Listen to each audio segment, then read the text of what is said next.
right. Well, welcome. This is, we're back to the podcast, Still Left Out in America.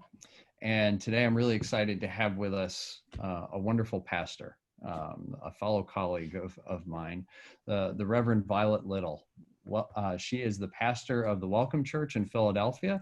So welcome, Violet. Thank you very much for being on our podcast.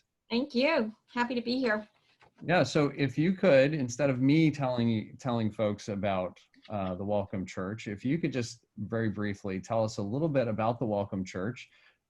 It's because it's a unique church as opposed to a lot of what people think about as traditional churches.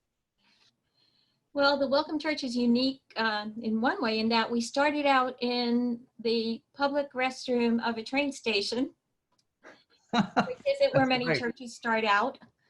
But I remembered a line from a Yeats poem, and I know I'm going to get some of the wording wrong, but it says, "For love has pitched his mansion in the place of excrement." And I always think of that line when I think of the Welcome Church. And when I say we began in the bathroom, I am a user of public transportation. And in a way that was forced on me because I have a neuromuscular disorder that stops me from driving. So I would use every public restroom available. And I would hang out in the train stations waiting for my transportation. And I began to get to know the women and the men who were actually living in the train stations. And in particular, I would see the women in the bathrooms washing their hair and rinsing out clothes. And it just, there was one day, even though I would see them month after month after month, there was one day when I was just totally exhausted and had a long time before my train came. And my eyes locked with the eyes of one of the women in the bathroom. And in that moment, that point of connection, where we were both exhausted and both feeling extreme tiredness, frustration, and everything else, that it was really life-changing for me. And I started to get to know the women. I started to do things like the practice of unshopping, which meant when I would go into Center City, instead of coming home with a shopping bag full of things, I would leave the house with something that I would wrap in tissue paper, and actually became a little personal shopper in the bathrooms of the train stations. And as I got to know people, a community was building, and eventually one of the women said to me, wrote a poem to me. And this woman who had known so much tragedy in her life, she was living on the street, she was addicted to heroin, she was using on and off, she had lost 2 husbands to overdoses. She had written a poem to me, and at the bottom of the poem, she said, "And that's why this is my church." And so that woman defined this community that was building as church. So I began to look for a space where people could just do 2 things, where they could rest and where they could have a cup of tea. And ultimately, I found some space inside of a Lutheran church in Center City. And we just started out serving tea and opening the doors so people could come and sit. And that ultimately became the Welcome Church, which we like to define as a church without walls, because our worship, we have no building. Our worship is outdoors, where people live and sleep. Our pastoral visits, for the most part, are all outdoors. And any indoor space that we have is given to us and varies from day to day and week to week. So it's a little bit different because most of my congregation is made up of people experiencing homelessness. That's really powerful. And that's not even the right words, right? But But you know, it's just so interesting that I love hearing the stories of how things start, because I think it kind of grounds things. And you know, when you're talking about tea and rest, you know, isn't that what ministry is about feeding people and offering Sabbath?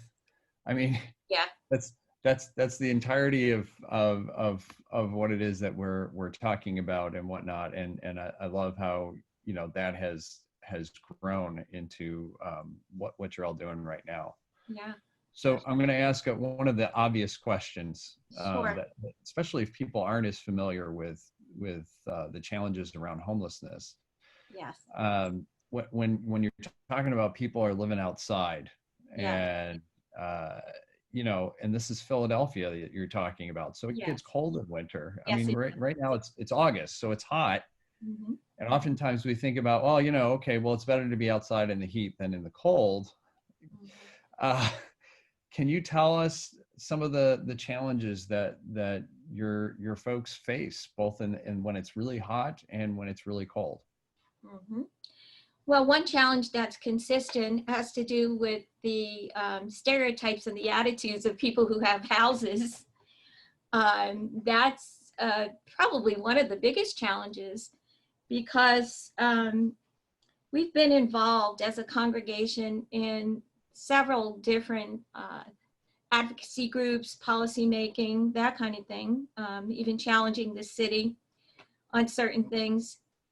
And each time a person has referred to me as a voice for the voiceless, which makes my skin crawl, because everybody has a voice and we're not listening. So I think one of the biggest challenges between those who are housed and unhoused is how do we get housed communities to be better listeners of folks who have no houses? And I'm reluctant to say no homes, because the community that I have seen and experienced built on the street has been pretty amazing. And I have always been honored when someone has allowed me to be part of that community, even though I have a house to live in. So one of the biggest challenges it has to do with attitude. Then there are very basic things, because really basic things, and again, I'm going to be very incarnational. Sure. I'm a Lutheran pastor, and you know, I'm very incarnational, and it has to do with basically what happens if you have to go to the bathroom at 3 o'clock in the morning Right. and you're living outside. Well, the reality, and especially I hear this over and over from the women, is that if you are caught urinating in public, you can be charged and listed on a sex offenders list. Right. So just think of something very basic like that, that if you need to go to the bathroom in the middle of the night, and you know, we're very much a bathroom congregation, as I said, something as simple as that could get someone stigmatized, or given you know, yet another obstacle to having a home. The weather is certainly a challenge in Philadelphia. We're in the midst of a pandemic. So when we talk about socially distancing and washing hands and, you know, wearing a mask, and then as soon as you go inside, washing your mask, things like that, very basic things are challenges. Philadelphia is very good about having a number of places where you can find food. However, put that on top of a pandemic where you're trying to have less contact with people, that becomes a challenge. We have something in Philadelphia called Code Red and Code Blue, which based on the temperature, and I'm glad you said when it's very hot outside, because that can also be life-threatening. The city tries to make available places where everyone can be inside, but sometimes that's challenging depending on the emotional state of the person, the mental health of the person, on the trauma that a person has experienced, where a woman who might have been subject to trafficking or domestic violence doesn't want to go in a room that has predominantly men and maybe where there's 75 or 80 people around her. So there's all kinds of challenges that really begins with our attitudes, our listening, our breaking down the walls. We like to think we're a church without walls, not just because we don't have a building, but because we try to break down those stereotypical walls that keep us separate. Yeah, that's really helpful. I know with the ministry that we've been doing over at truck stops, Mm-hmm. We've come across similar things, and one of the biggest challenges that we have found is, again, this incarnational way. I don't know how you put it, but women need certain feminine products, and like if you have, especially truck stops. You think about this. Yes. There's a lot of folks who are just moving up and down the country. Where we are in Carlisle is a major. You've got the Pennsylvania Turnpike, which goes east-west, and you've got Interstate 81, which goes north-south. Yes. And so there's a lot of people moving through, whether that's happening legal or illegally. And oftentimes we come across folks who have these needs that most people aren't thinking about, because it's just kind of, well, you go into your bathroom, you get whatever you need, and Yes. done, whatever. What do you do if everything you have is in your suitcase, if you have a suitcase, Right. and you have no money, and hopefully you come across somebody, or it just you don't, and those are some real challenges. So yeah, I hear what you're saying about that. Yeah. I wanted to ask you, there's this story building around you and it keeps growing every time I hear it. So I want to get it right from you. Yeah. About a story about sandwiches in the city of Philadelphia, if you wouldn't mind sharing about this. Okay, so you're not talking about our current project called Welcome Bread. You're talking about the city placing a ban on the public serving of food that happened several years ago, yes, which crops up every now and then. So I'd like to honor John Lewis and call this good trouble, because it was good trouble. And several years back, we opened some new tourist attractions in Philadelphia on the Parkway. It's an amazing city. There's contrast of rich, poor, it's a diverse city racially, economically. And several years back, the Barnes Foundation opened on the Parkway, which many of us are excited about. However, that also drew some attention. That was also an area where over 40 faith-based communities and other groups were serving food.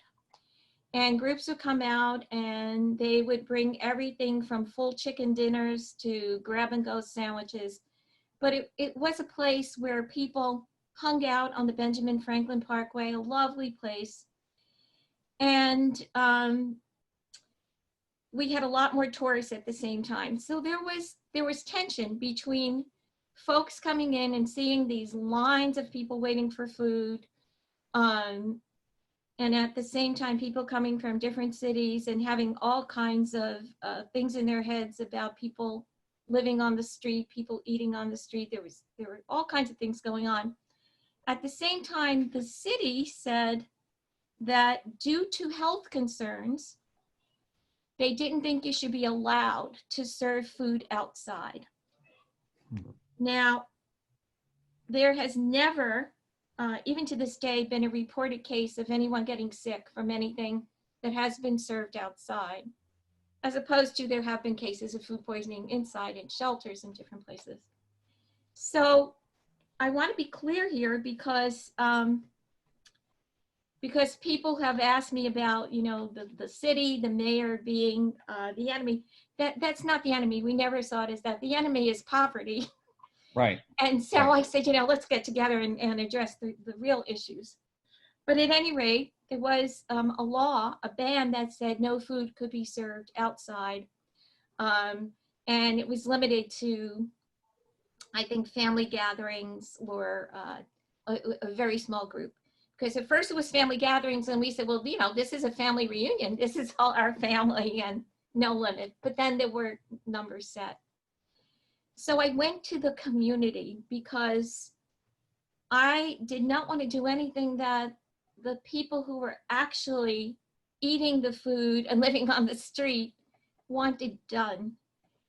So we had several gatherings, several meetings. We do meet during the week. We have Bible study, we have tea time, we have women's groups.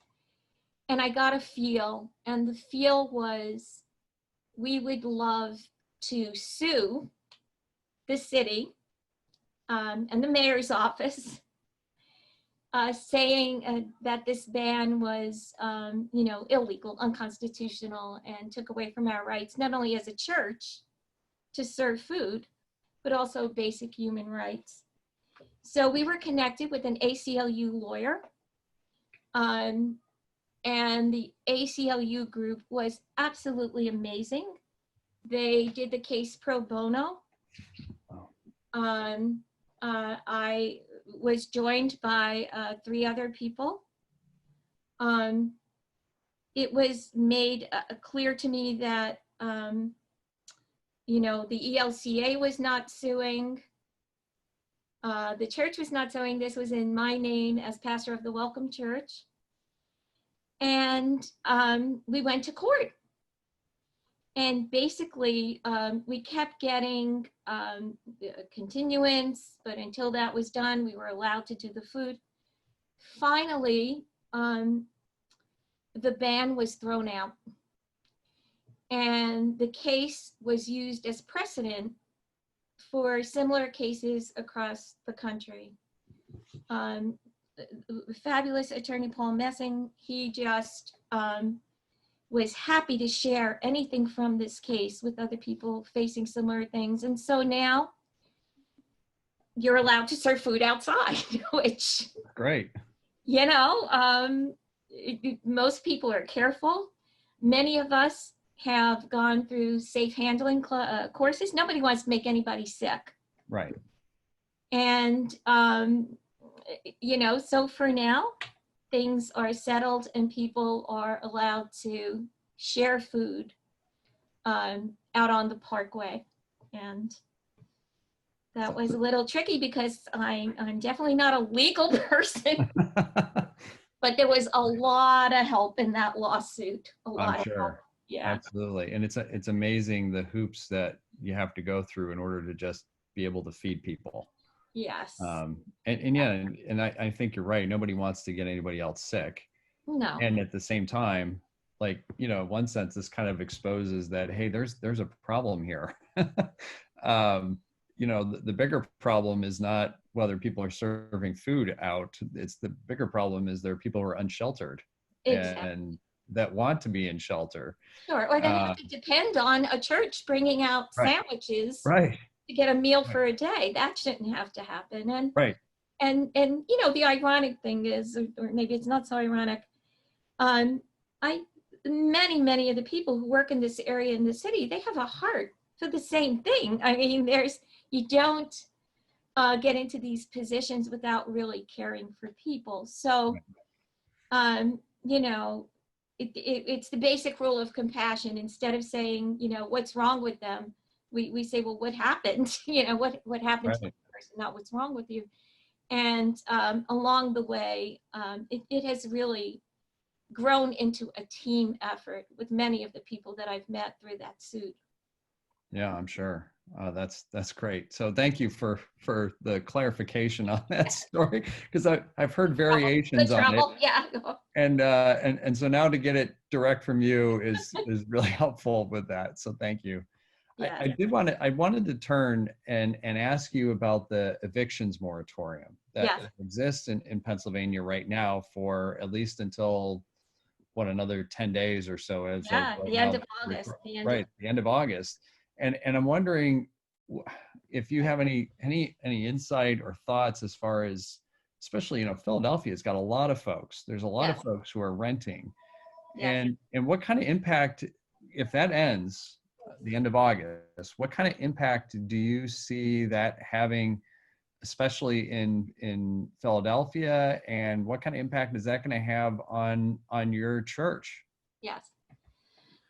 Well, first of all, my congregation is made up mostly of people who are defined by HUD as, of course, we define them as children of God, but as chronically street homeless folks. So these are folks who, by definition, have lived outside on the street for at least a year, or who have had 4 different periods of homelessness due to some mental health issue or disability for 4 times over 3 years. So that's just a definition. So most of our folks are not inside places right now. However, we have seen a number of folks over the 12 or 13 years that we've been a congregation get places and stay connected with us and get places through Philadelphia Housing Authority and other subsidized housing. And this really puts folks at risk. They're already high risk to begin with, but it puts folks at risk of being put outside again. And if that happens, I mean, how do we end homelessness? Well, we need more affordable housing to begin with. That's, kind of Right. basic.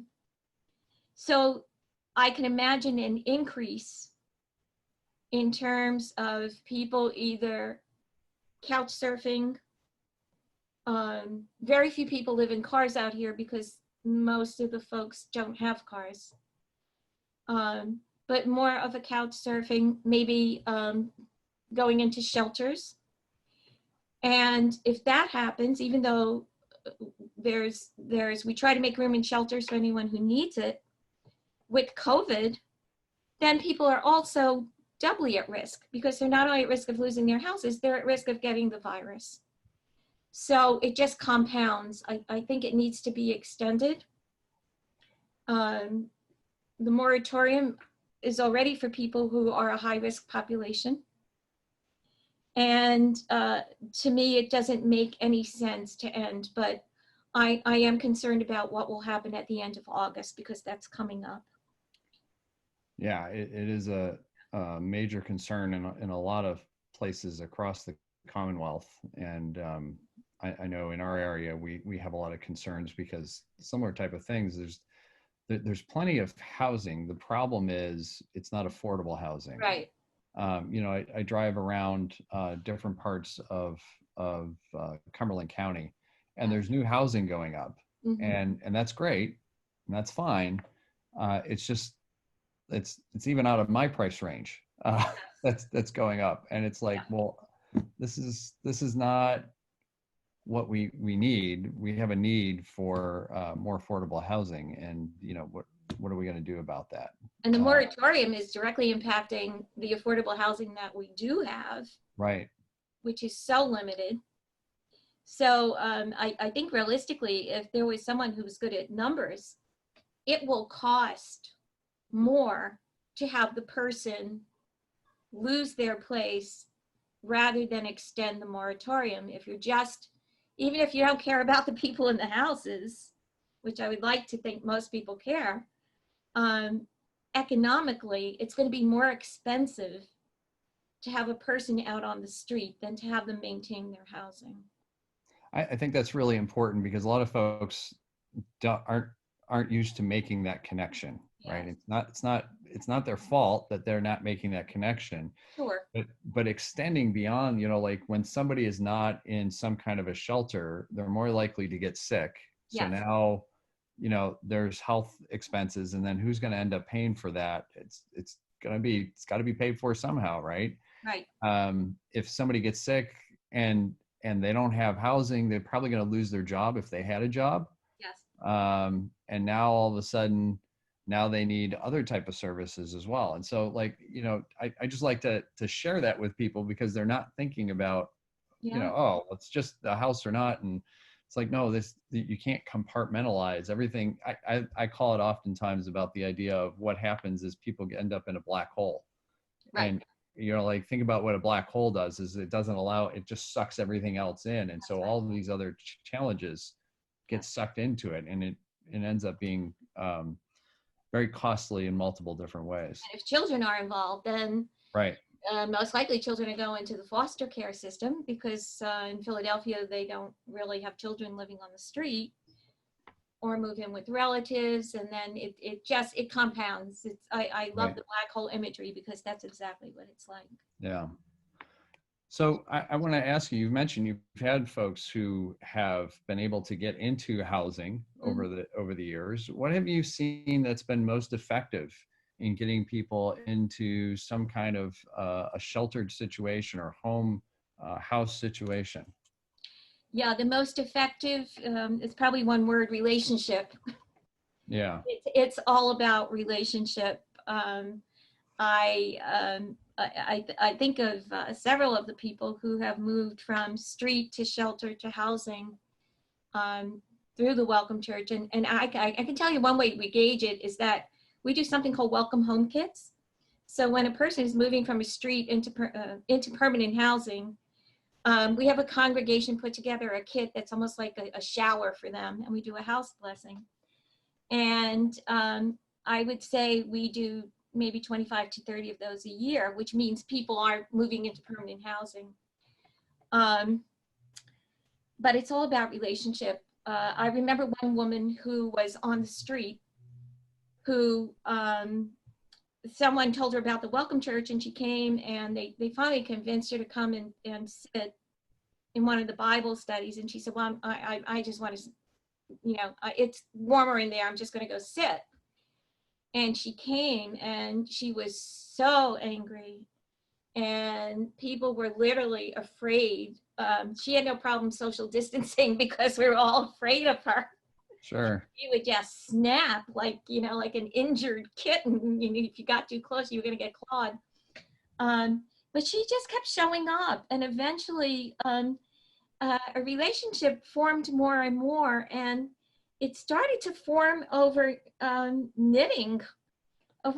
We taught her how to knit, and eventually, she had a chance to go into a shelter, and she had a roommate that in the shelter that, she didn't think she could make it, but we supported her through.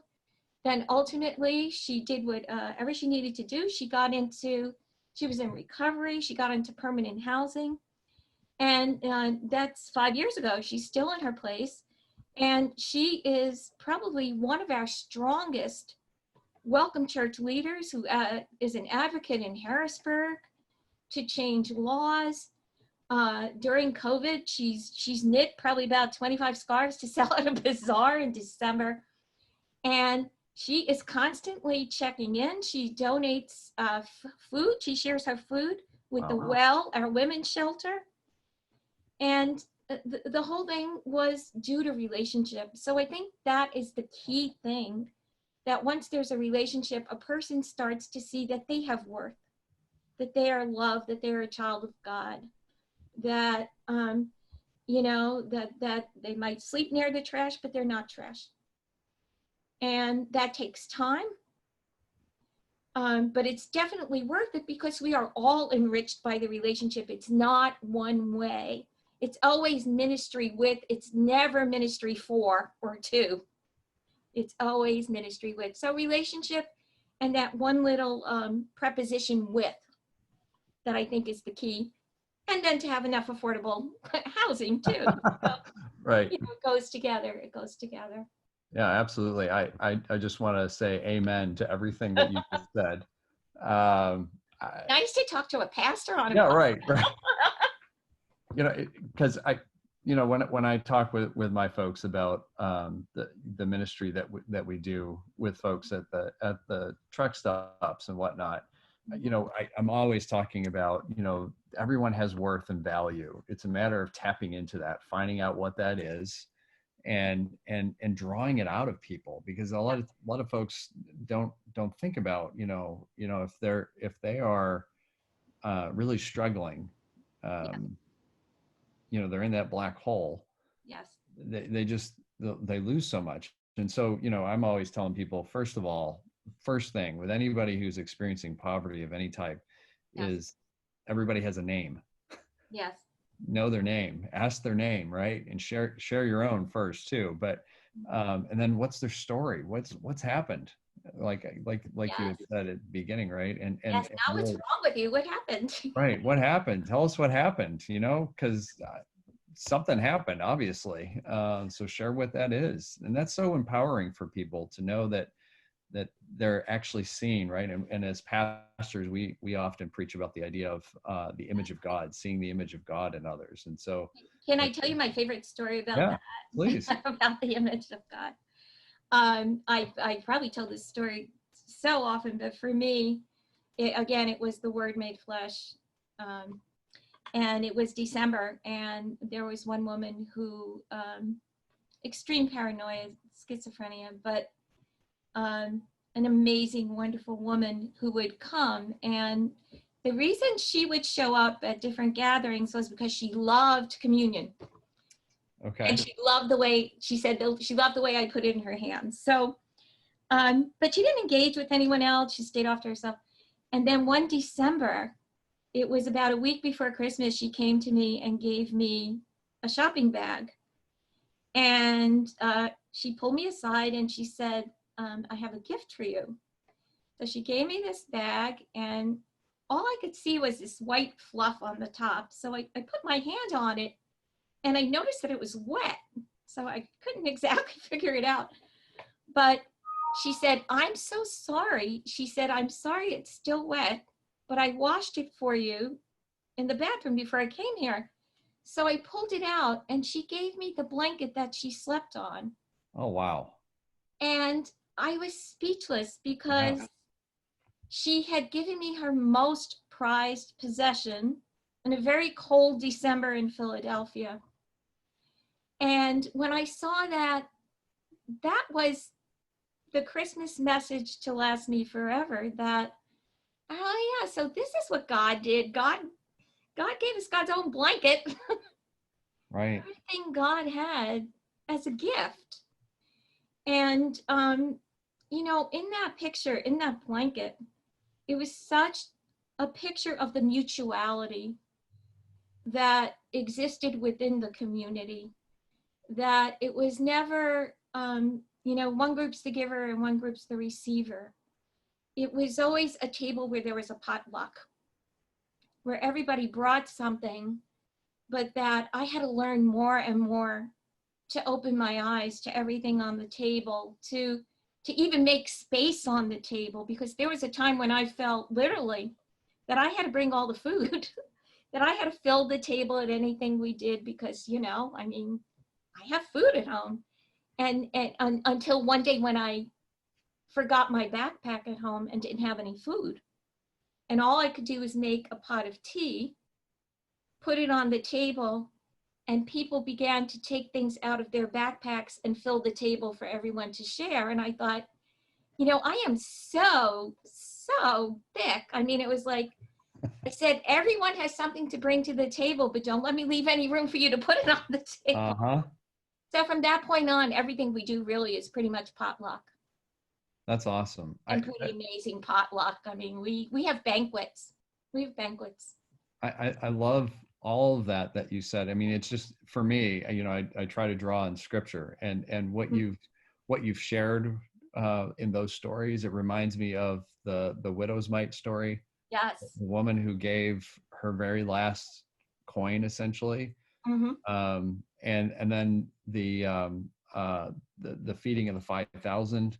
Yes. Like there's not much, but then all of a sudden people are sharing and there's leftovers, and just incredible. And I love that idea of this is a feast.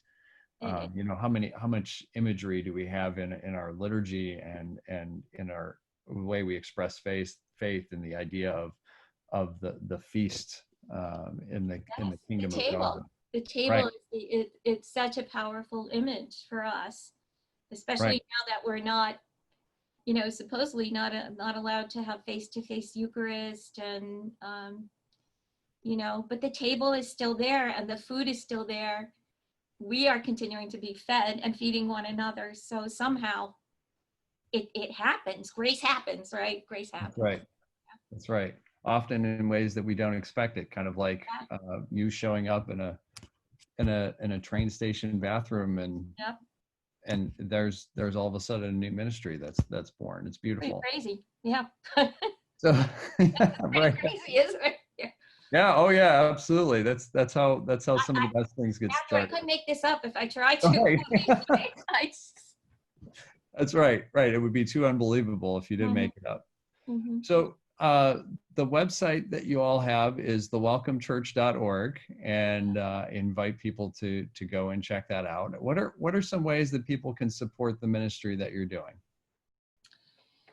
I would say one of the main ways is to look at where you are and look at your context and see what's going on around there, because we're all connected. So if you can do something where you are, where you live, whether it's laundry at a truck stop, which I just love the things that you do, or a friend of mine's in South Dakota, so they're doing a totally different thing. I'd say, first of all, look at where you are, see what the needs are. Um,